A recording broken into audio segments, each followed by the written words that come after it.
A 747 plummets towards the Pacific Ocean. People just popped up like popcorn.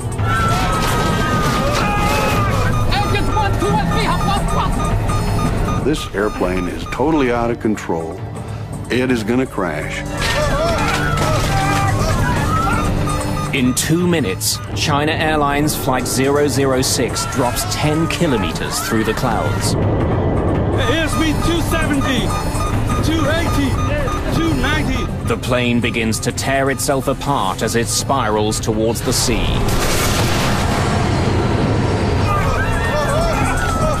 I closed my eye. I thought I was gone.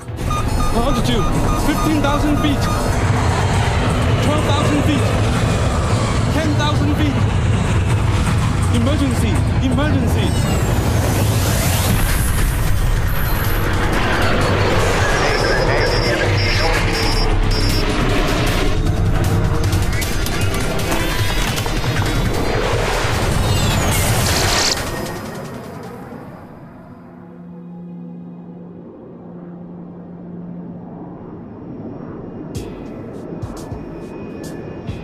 February the 19th, 1985. A China Airlines flight cruises across the Pacific to Los Angeles. At 12,000 meters, it's racing towards the dawn. For the passengers and crew on board, it's past midnight. A two-man relief crew is in charge of the plane as it sails above the ocean on autopilot.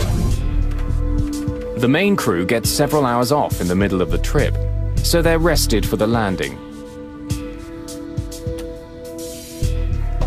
But Captain Mumyan Ho is restless. Good morning, gentlemen. Even though he's not officially on duty yet, Captain Ho returns to the cockpit.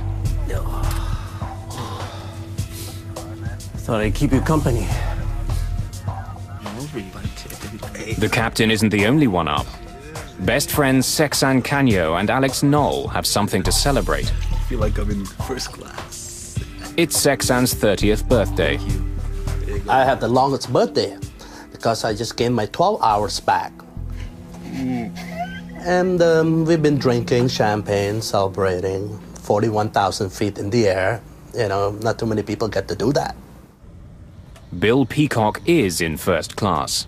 He's traveled all over the world for the American government. There was nothing special. It was a routine commercial flight. I had a very nice first-class seat, sat there and read some books, went to sleep.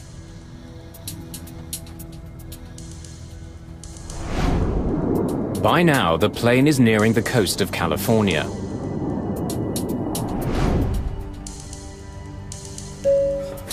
Good morning, ladies and gentlemen.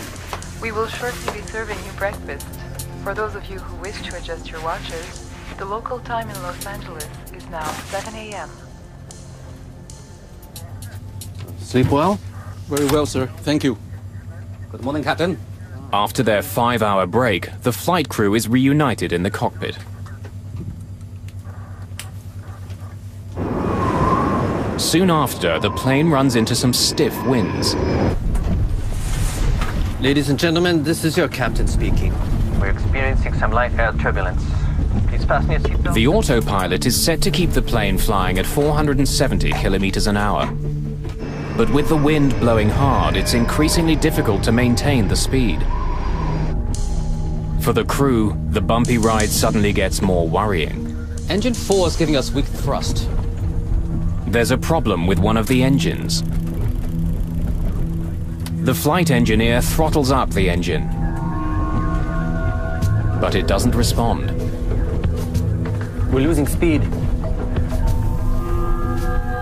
Back in economy, Sexan Canyo has also noticed something.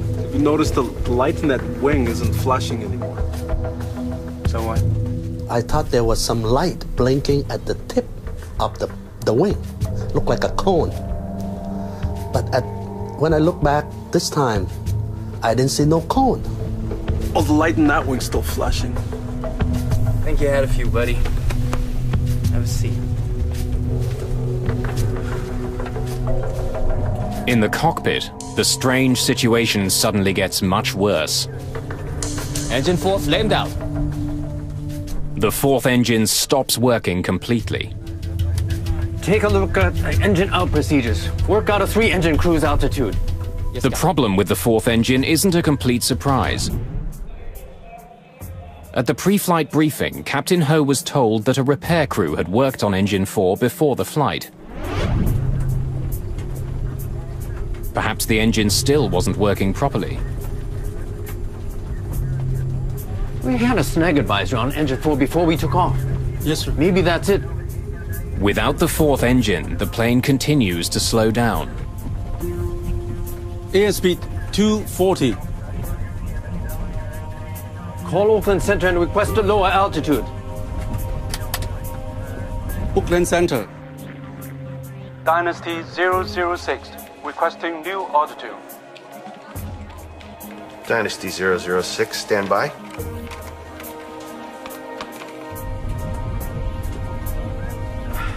Reignite engine 4. Yes, Captain. At this altitude, there isn't much oxygen, so the chances of a successful relight are slim.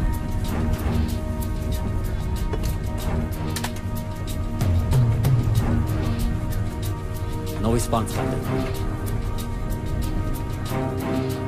As the crew try to restart their engine, their plane slowly begins to roll to the right. Dynasty 006, you're cleared to flight 240. We're banking right, Captain. Airspeed 230.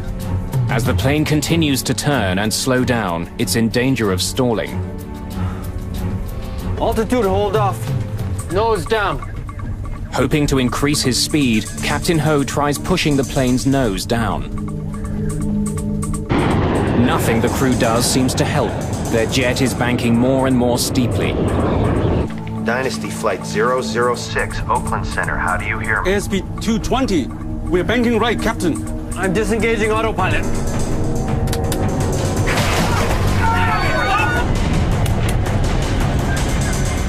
For the first time, Captain Ho takes manual control of the plane.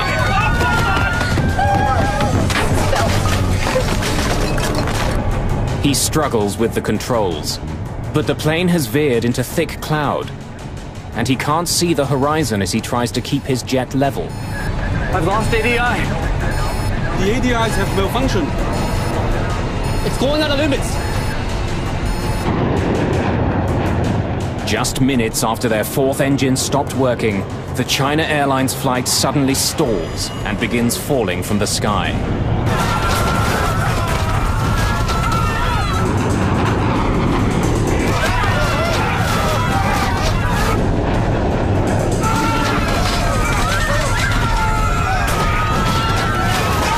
People just popped up like popcorn, hitting the cabin, and all the tray was flying.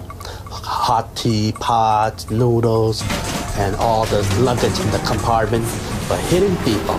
You could hear rivets popping. It sounded like bullets were hitting the outside of the aircraft, which, you know, we're out in the middle of the ocean. Nobody's shooting at us. At that time, we didn't know we were going to live or die. China Airlines Flight 006 is out of control and hurtling towards the ocean.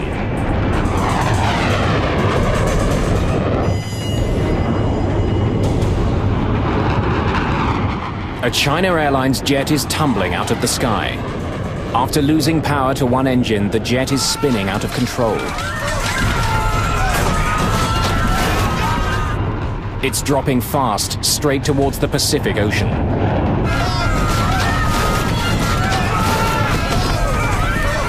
You can see the stewardesses, all these people who didn't have their seatbelt on, they were flying.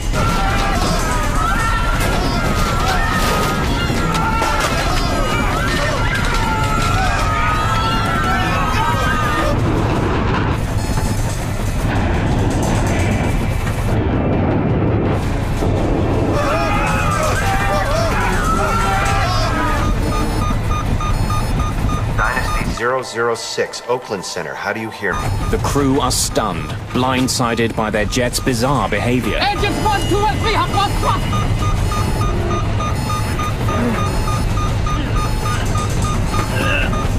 No response. Dynasty 006, Oakland Center, how do you hear me? Airspeed 270, 280, Dynasty 006, Oakland Center, how do you hear me?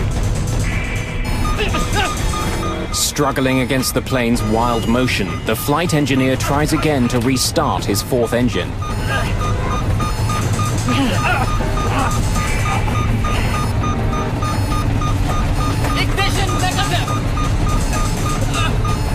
The G-forces are so powerful that the flight engineer is pinned to the control pedestal. Dynasty 006, Oakland Center, do you copy? You need to see this. In Oakland, air traffic control spots the plane's sudden descent. In a matter of seconds, the plane falls almost 3,000 meters. up to 370, 360, 350. In the cabin, the G-forces are punishing.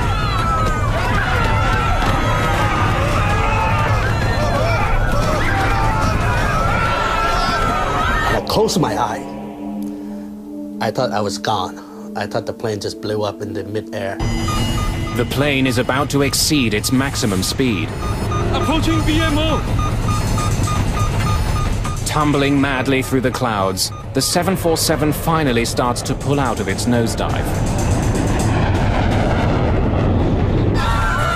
As the plane rights itself, the G-forces change direction. The passengers are pressed to the floor, feeling 5 times their normal weight. I remember looking over at this dignified, older Chinese gentleman who was sitting across the aisle from me. And his face was being contorted like this, like he was lying on his side in a wax museum in a fire. I mean, his face was just all contorted. As the crew struggles to regain control of the plane, it begins to slow down. Airspeed 180 knots and falling. Dynasty 006, Oakland Center, how do you read me? Airspeed 140 knots and falling. The jet is still dropping, but not as fast. This could be the crew's chance to regain control. I knew we were really in trouble because G-forces, instead of being horizontal, started moving around to the vertical. So we were being pushed down into our seats instead of sideways. As their speed continues to fall, the flight engineer reaches desperately for the engine throttles. Airspeed 80 knots and falling. But the engines don't respond. No response. The engines are flamed out. After tumbling 3,000 meters in 30 seconds, the jumbo jet plunges again into another free fall.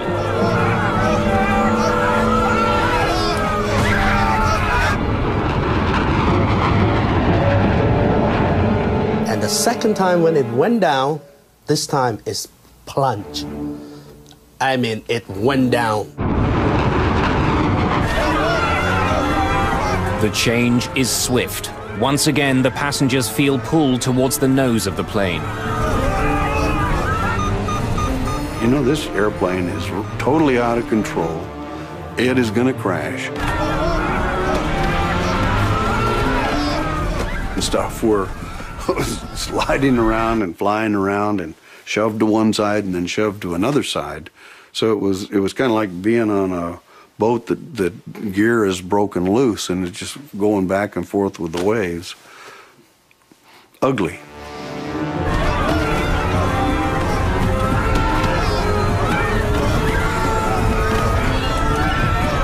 My stomach was up to my throat.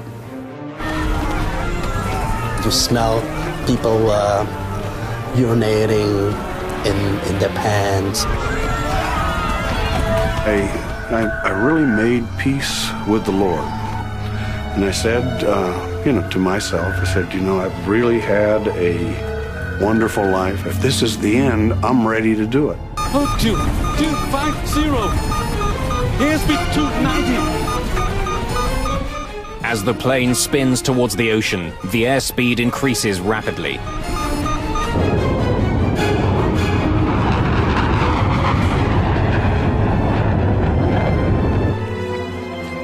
Dynasty 006. With the crew struggling to control the plane, 6 separate calls from air traffic control go unanswered. The stress of the dive tears the landing gear doors off the plane. In less than a minute, the plane drops 6 kilometers. Hold on! Let's link arms! He said, "I love you, man." I told him, "I love you, man." And we said goodbye to our wife. And he said something about his belonging. He gave all his belonging to his wife. And that's when we just start pushing our chair back together. Altitude, 15,000 feet. With no visible horizon line, Captain Ho doesn't know which way is up. We pass PMO. Without a reference, he can't stop the plane from spinning. Emergency! Emergency!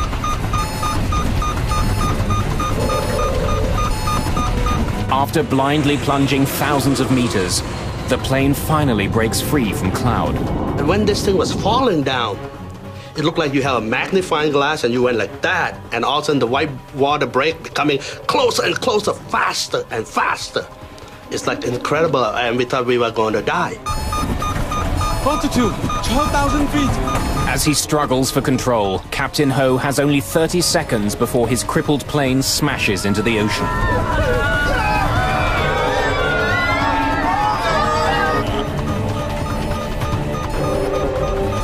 I can see the horizon! Altitude, 10,000 feet. For the first time since beginning his harrowing descent, the captain can now use the horizon line as a reference in leveling the plane. As he tries to pull the plane out of its dive, the passengers pay the price. Their bodies are forced into their seats, battered by another dramatic change in direction. You know, the G-force was so strong, and I weighed 200 pounds, so my weight was almost 1,200 pounds. It's a race against time, and the plane starts to win. ADI is coming back. As the plane finally begins to level, the attitude indicators return to normal. ADI's coming in. More importantly, as mysteriously as the incident began, 3 of the plane's engines regain power. Engines 1, 2, and 3 are coming back. Engine 4 still negative. Reignite engine 4. Yes, Captain.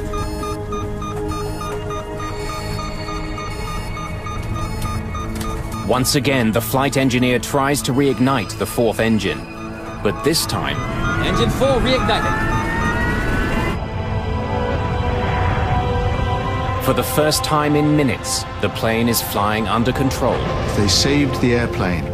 They pulled the airplane out of this acrobatic maneuver at an altitude of 9,500 feet. They popped out of the clouds at 11,000 feet, and they had the airplane in stable level flight by 9,500 feet. That was a masterpiece of flying. Ladies and gentlemen, this is the captain speaking. Is anyone hurt? Do we have a doctor on board?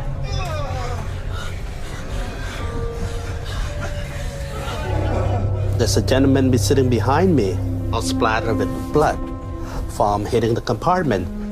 So we kept flying, and next thing I knew that the whole plane was quiet, real quiet.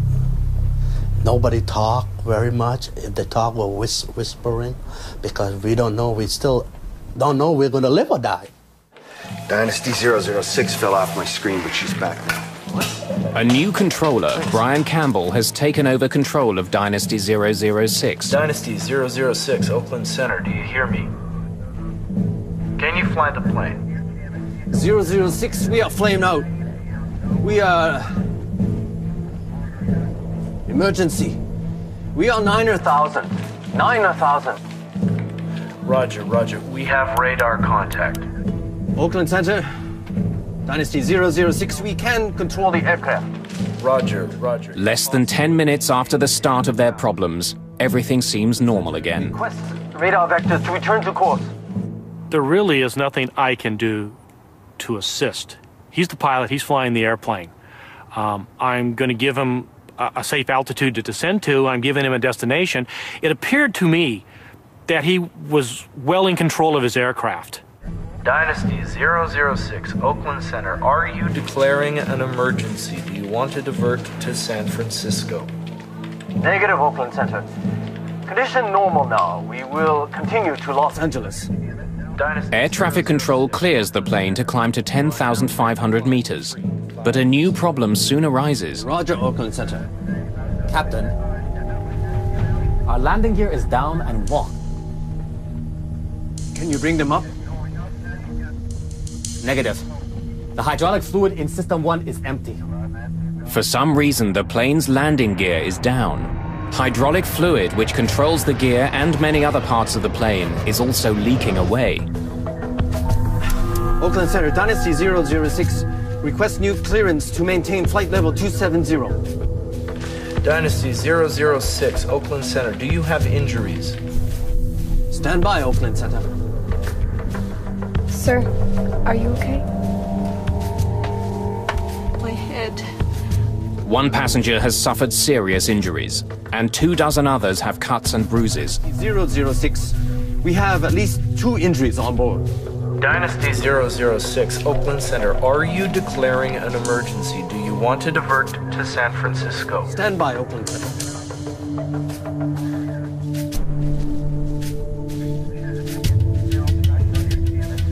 Oakland Center, Dynasty 006. We're declaring an emergency. We request a direct route to San Francisco. Well, they cleared all the other airplanes out of the way. They gave him clear runway, so nobody was waiting. Didn't have to wait for anybody else. He went straight in for a landing. Dynasty 006, Oakland Center. You are now cleared. You are free to descend at pilot's discretion. Captain Ho not only has injuries on board, the plane itself has been severely damaged. His rear elevators, which help control the altitude of the plane, don't seem to be working. Without them, landing his jet safely will be extremely difficult.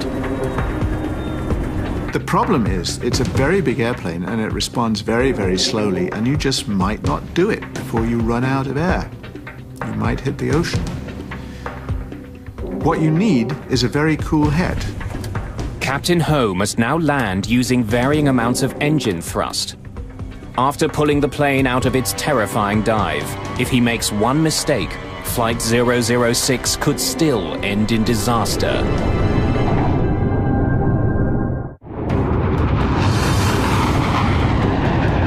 Nearing the end of a trip across the Pacific Ocean, China Airlines Flight 006 falls suddenly from the sky. No response! The engines are flamed out! Emergency! Emergency! After a terrifying plunge, the crew manages to wrestle the plane level again. But the jet is badly crippled. The elevators aren't working. Without them, Captain Ho has to land mostly by reducing power to his engines. It's a controlled fall towards the runway. As we came in, we flew over the house in Atherton where I had lived, where my kids had been born. And I looked down and said, boy, this is fitting. If we don't make it down, or if this plane explodes on landing because it's been so badly torqued and ruptured, you know, at least I got to see that.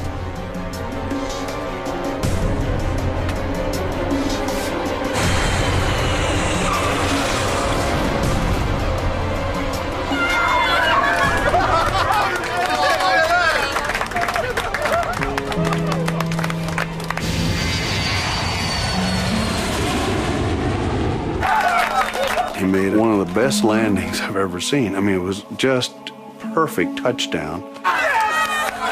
Ladies and gentlemen, this is Captain Ho speaking. Wishing you a safe journey. I hope you enjoyed our uneventful flight. Thank you for flying China Airlines. I thought he was a hero. He saved our life. I mean, how can we fell we didn't know how far we fell that time. And we thought he was a hero and everything was fine.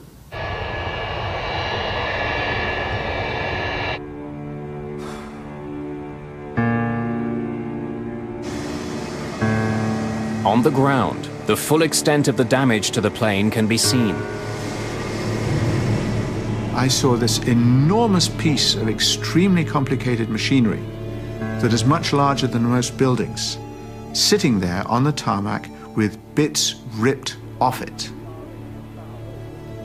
Parts of the entire tailplane at the end were ripped off, as though a tornado had come through or a crane had been in and ripped pieces out of it. It was a very sobering experience. It's clear why the crew had such a hard time landing the plane. Enormous chunks of the tail are missing, either torn off by the stress of the dive or crushed when the landing gear doors broke loose.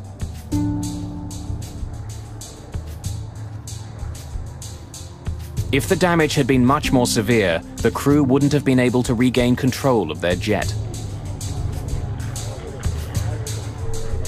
24 passengers have minor injuries. Only one requires hospitalization, but is soon released. A near disaster was avoided. But what had gone wrong in the first place? The National Transportation Safety Board arrived that very day and launched their investigation. The cockpit voice recorder is sent to Washington, but it's designed to tape over itself every 30 minutes. None of what happened in the cockpit during the terrifying plunge from the sky remains. Without a cockpit voice recorder, we had to reconstruct what the crew said and how they interpreted things and what was going on in the cockpit to the best of our abilities with the other data that was available to us. A record of the plane's instrument activity during the flight has been captured by the flight data recorder. But again, the team runs into a problem. The flight data recorder experienced unprecedented stress during the dive. There were electrical interruptions too, which caused gaps in the recording. The FDR information will have to be recovered using painstaking techniques of reconstruction. It's a frustrating start to the investigation. Investigators begin with what they do have. Passengers and crew report that just before the failure of the jet's fourth engine, the plane flew through unexpected turbulence. Had this caused the engine to fail?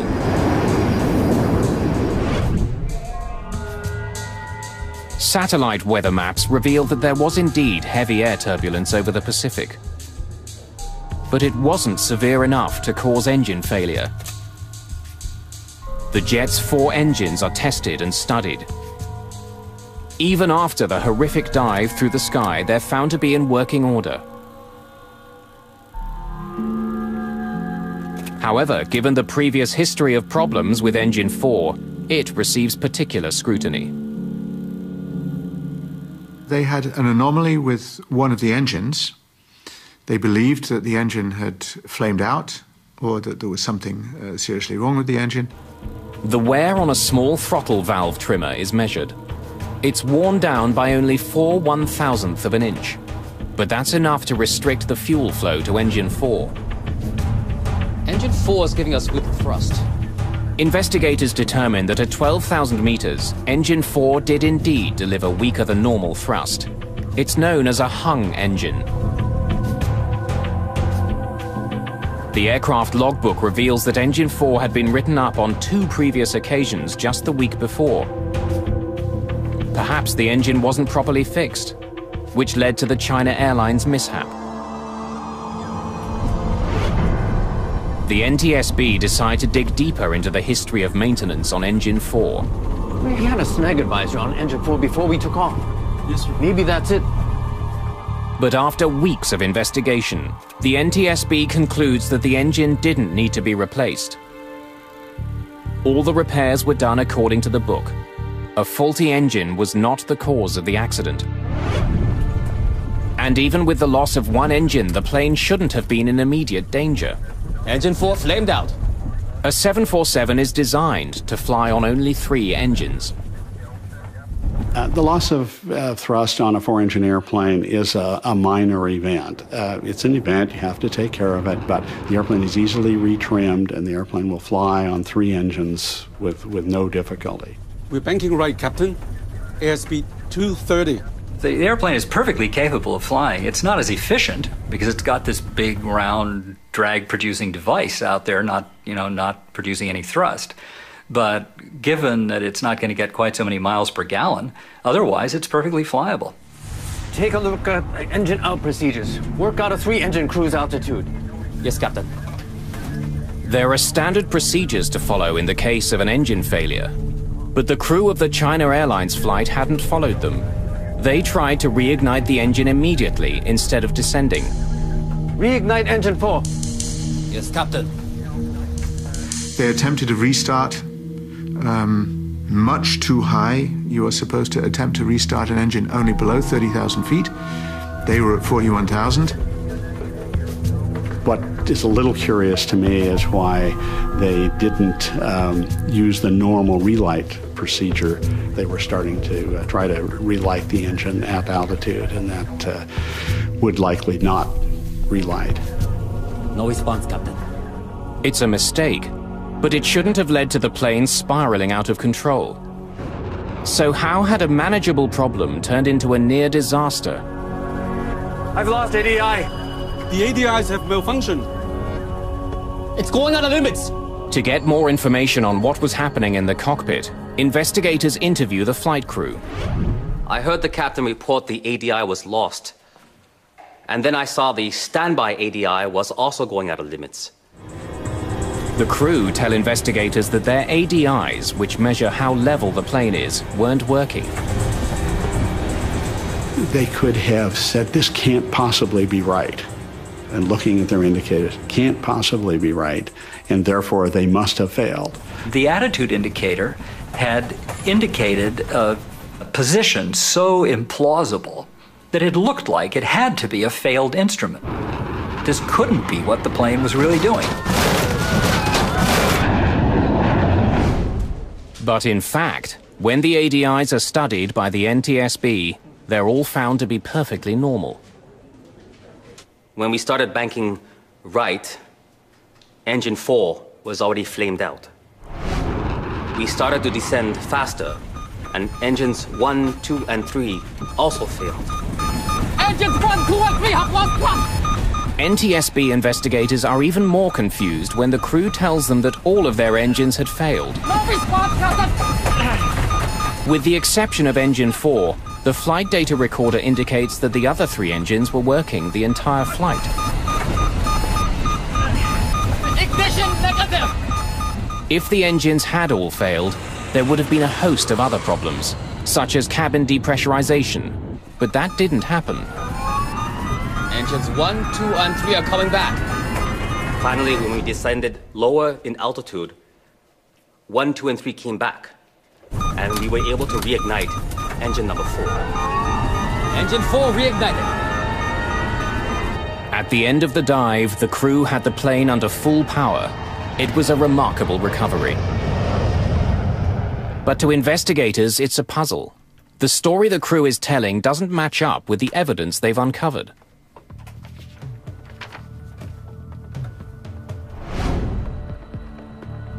After months of investigation, the NTSB team slowly pieced together a reenactment of the plane's near catastrophe over the Pacific. It includes information from the reconstructed flight recorder, personal interviews, and the air traffic control transcript. When the work is complete, there's only one conclusion. Apart from a problem with a small valve, there was nothing wrong with the 747 before it plunged from the sky. In fact, it was the crew that made a series of fateful decisions that almost crashed the plane.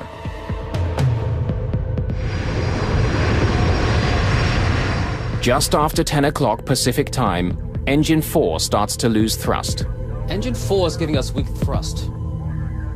The flight engineer struggles to fix the problem. But investigators discover that he doesn't take one of the most basic steps he should have. He leaves the engine's bleed air valve on. The bleed air valve takes air generated by the engine to help cool the plane.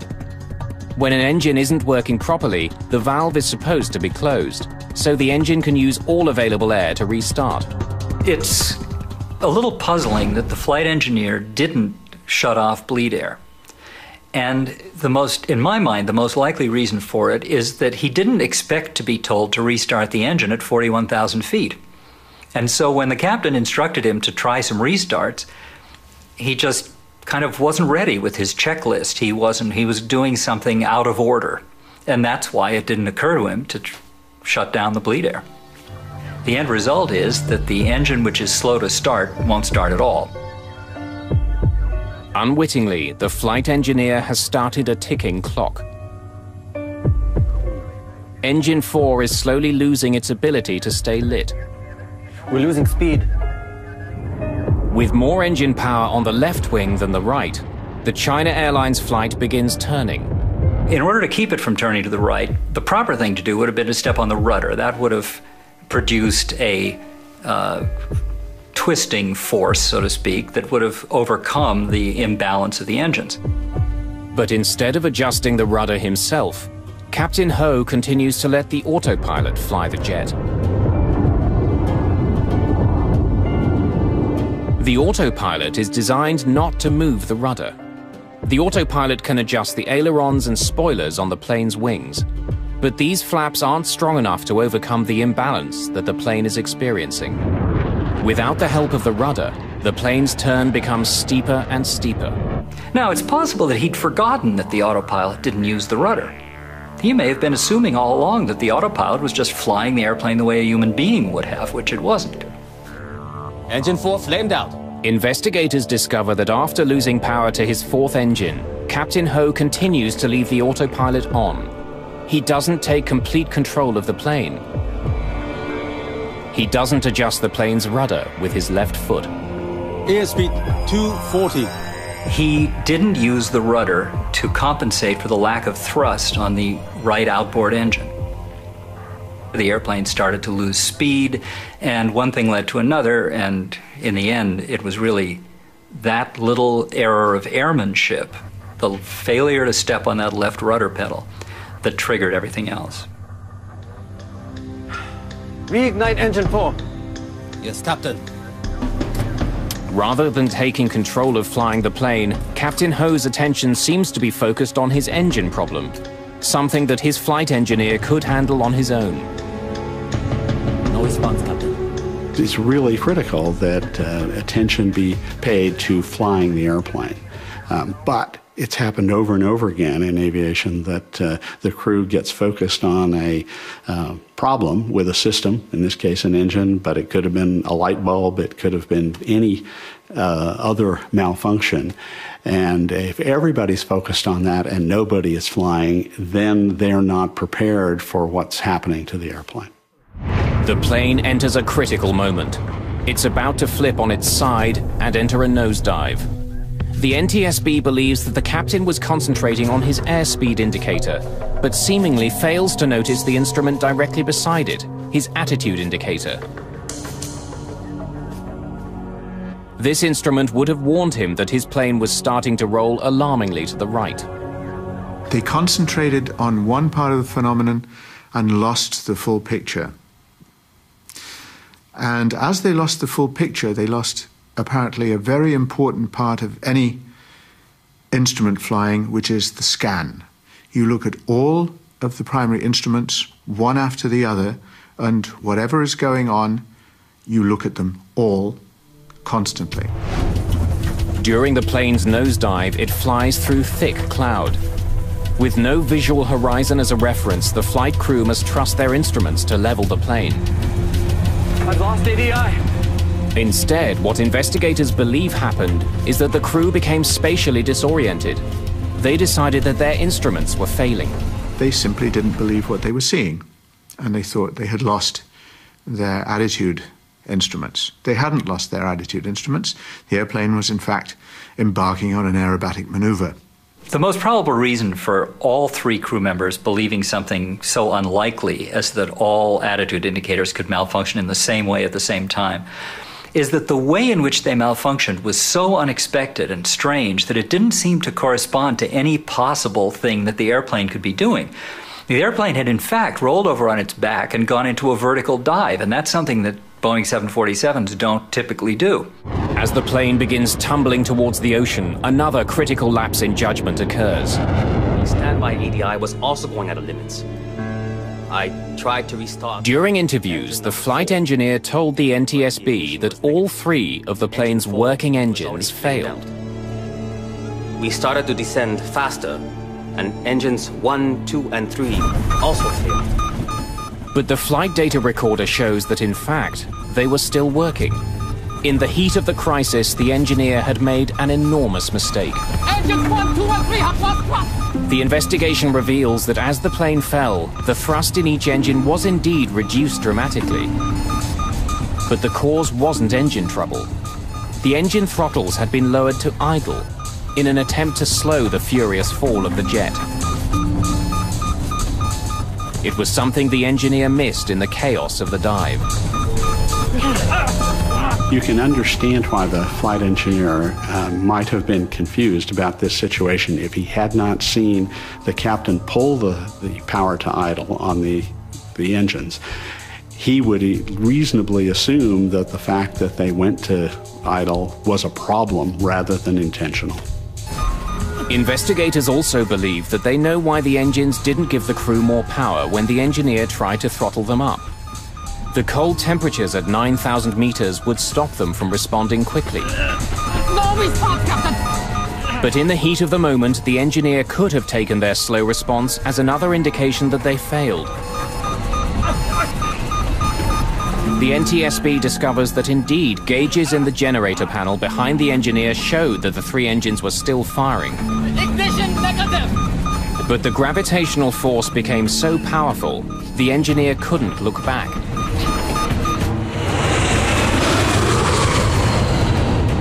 After months of painstaking recreation, the NTSB investigators believe they understand what happened inside the cockpit of China Airlines Flight 006.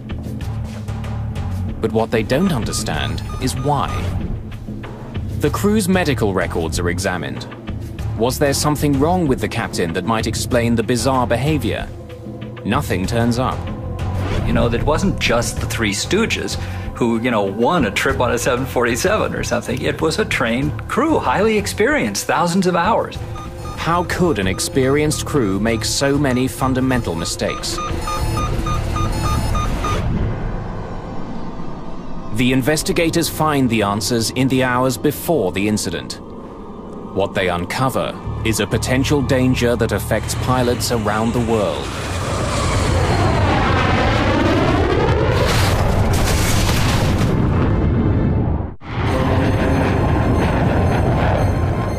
In 1985, a series of small pilot errors lead to a terrifying plunge from the sky.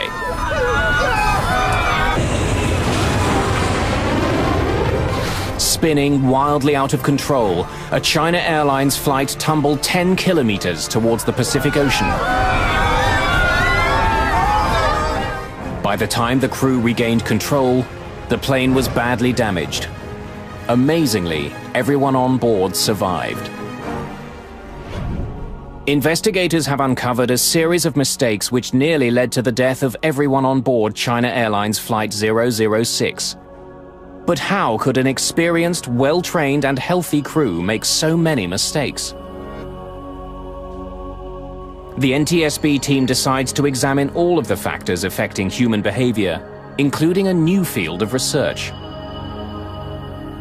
For the first time, as far as I know, in a report, the circadian rhythms, the biorhythms, the day and night functioning of the body was seriously taken into account as a possible explanation of why an extremely experienced Boeing 747 captain didn't notice things that to other pilots might have seemed obvious, such as the fact that his airplane was busy flipping on his back when he was attempting to deal with an engine problem. Although Captain Ho had the required 15 hours off duty before flying that day, the NTSB investigators take a closer look at the captain's schedule before the night of the flight. I do not think I was fatigued. I can't say I slept well during the flight. This accident occurred at what would be about 2 a.m. local time. And that's pretty significant. Most people are asleep around 2 a.m. So this incident occurred at a point in his what are called circadian rhythms in his body clock, where he would be at his deepest sleep. I remember also that he had gone back there was a crew rest area on the 747, and he said he'd rested for 5 hours and slept for 2. But another thing I remember from his interview is he said, you never really sleep well on the airplane. Captain never sleep well during the flight. I worked many years for this airline, but I never had this problem before. That seemed like a very true statement. You know, it's hard to get a really solid sleep on the airplane, particularly if you're the person in command, as he was. So, putting it all together, we saw this was an experienced crew, a qualified crew, and they were flying on a schedule that would make them susceptible to some of the negative or adverse effects of fatigue. During 6 flights in the previous 6 days, Captain Ho had covered a total of 18 time zones. Thought I'd keep you company. The NTSB research suggests that desynchronisis, or jet lag, may have been a cause. And I think all these factors certainly would have contributed to his being performing at less than his full potential at the time. Investigators also take a closer look at the very machinery that is supposed to make long-distance flying easier. Take a look at engine out procedures. Work out a 3-engine cruise altitude. Yes, Captain. We have people in the front of airplanes because we believe that in circumstances which nobody has foreseen, the human being in the front of the airplane can react creatively, can solve a problem that nobody has thought about before in real time. And automation can't solve problems that nobody has thought about before in real time in quite the same way. The NTSB concludes that possibly fatigued from air travel and bored by the monotony of his tasks, We're banking right, Captain. I'm disengaging autopilot. the captain relied on his autopilot for too long. When he should have taken direct control, he hesitated, trusting his systems. That is obviously a failure. The crew didn't behave as they should have behaved. Pilot error. As a result of the China Airlines near mishap and other incidents around the same time, aircraft manufacturers began to rethink the design of their automated systems. The idea of the automation is that it's going to help the human do the human's job. It's going to help the human take the airplane from the gate to the gate at the other end, and it's going to help along the way. Boeing makes use of this particular incident to say we still want the crew to have full authority so that they can move the controls as far as it's physically possible to move them and to manage the airplane, even if it may bend the airplane. It is better to do that than to restrict the pilot's authority and then have him guess whether or not he's in charge or the computer's in charge. Whatever mistakes the flight crew made that day, they did succeed in their ultimate task. They flew the airplane well. They did an excellent job with the approach afterward. They were careful with the airplane. They knew the airplane had been damaged. They didn't know the severity of it. They were gentle with the maneuvering and yet tested enough to make sure that they wouldn't get themselves in further trouble as they made the approach to landing. The one big thing they did right, and one only ever needs to do one big thing, is they saved the airplane. And in principle, that's all you ever need to do right when something happens to your airplane. You need to save the airplane and you need to save the passengers, and that's what they did.